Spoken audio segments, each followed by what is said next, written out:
அன்புள்ள சகோதர சகோதரிகளும் அனைவருக்கும் எனது காலை வணக்கத்தை தெரிவித்துக் கொள்கிறேன். இன்று நான் பேச இருக்கிற தலைப்பாகப்பட்டது நம்முடைய ஆலயங்கள் இருக்கும் பீடம். நம்முடைய பீடங்கள் புனிதமானது. அந்த பீடம் நான் அந்த பீட ஆல்டர் மட்டும் பேசுகிற எல்லாம் அந்த இடம் முழுவதும் அது எல்லாத்தையுமே ஆங்கிலத்தில் சென்ச்சுவரி அப்படி சொல்லுவாங்க. அது எல்லாமே புனிதமானது. ரொம்ப பேருக்கு தெரியாது இந்த பீடம் என்னத்தை குறிக்குதுன்னு. ஏன் இந்த பீடம் இப்படி இருக்குது? அப்போ பீடத்துக்கு போகிறதுக்கு முன்னே கொஞ்சோண்டு படி ஏறணும். நம்ம கொஞ்சம் ஸ்டெப்ஸ் இருக்குது. அதே மேலே ஏறி தான் நம்ம பீடத்துக்கு போவோம். நம்ம எல்லாத்துக்கும் தெரியும், பீடத்தில் குருவானவர் போக முடியும், டீக்கன் போகலாம்,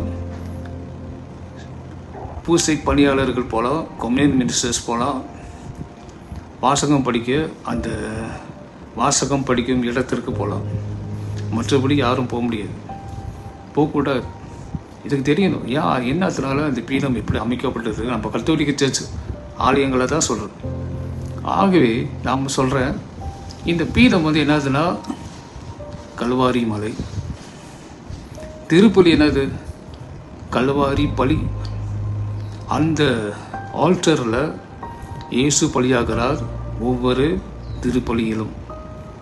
அதனால் எப்படி நம்ம இயேசு கல்வாரி மலைக்கு ஏறினாரோ அதே போல் நாமும் இந்த ஸ்டெப்ஸ் இருக்குல்ல, அது மேலே ஏறி திருப்பலியை நிறைவேற்றுகின்றோம். அப்போ எவ்வளோ புனிதமான இடம் அது. ஆகவே இந்த புனிதத்தனத்தை நாம் பாதுகாக்க வேண்டும். சில சமயங்களை நான் கேள்விப்படுறேன், சில படங்களை பார்க்குறேன், வாட்ஸ்அப்பில் அனுப்புகிறாங்க. இந்த மாதிரி பீடம் ஒரு மேடை மாதிரி ஆகிறது. அங்கே நின்று பாட்டு பாடுறாங்க, டான்ஸ் ஆடுறாங்க, எல்லாம் செய்கிறாங்க. அப்போ அவங்களுக்கு விளங்குதா இல்லையா? பீடம் ஒரு புனிதமான இடம். அங்கே நம்ம சும்மா இதெல்லாம் செய்ய முடியாது. அது திருப்பலிக்காக. கல்வாரி மலையில் இயேசு பலியானார். அப்போ குருவானவர் இயேசுவை பிரதிநிதித்து இந்த திருப்பலியை நிறைவேற்றுகிறார்.